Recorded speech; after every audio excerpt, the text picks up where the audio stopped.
Il y a aujourd'hui toujours en Europe une menace terroriste très présente, très importante.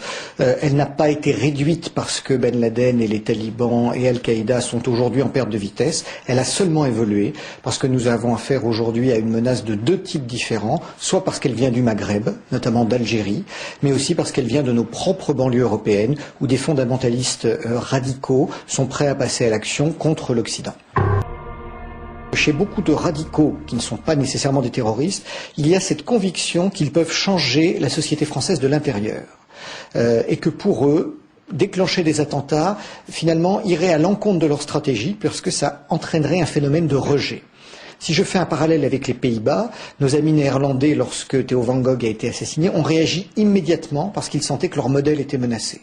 En France, nous avons une longue tradition d'échange et d'amitié avec le Maghreb, donc nous considérons normal, par certains côtés, d'avoir une population musulmane en France, et puis nous sommes un État laïque, et donc tout attentat pourrait remettre en question ce modèle, et beaucoup de radicaux en France empêchent les terroristes de passer à l'action en disant « nous allons peut-être gagner les élections dans les municipales dans les années à venir, ne nous faites pas d'action terroriste ».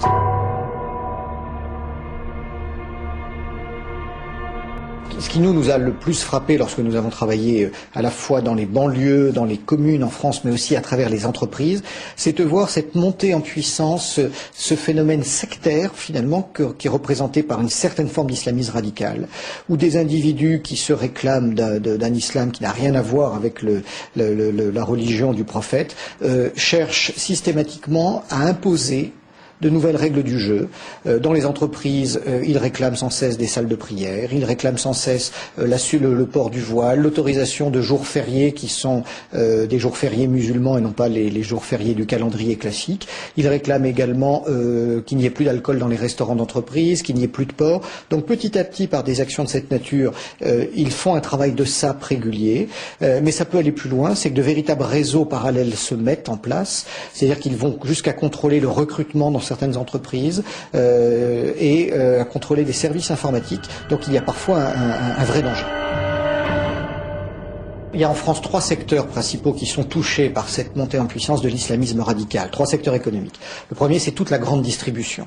Tous les grands groupes comme Carrefour, Auchan, parce qu'on a affaire là à des entreprises qui embauchent beaucoup de jeunes gens qui n'ont pas de formation et donc qui embauchent bien sûr dans les banlieues sensibles dans lesquelles ils sont implantés. Deuxième secteur, tout ce qui est le gardiennage et la surveillance. Là encore, beaucoup de gens qui sont embauchés pour être des vigiles, des surveillants dans les grandes surfaces, sont des gens qui ont très peu de qualifications et donc il y a une proportion plus importante de gens issus de l'immigration. Puis le troisième secteur, c'est tout le transport.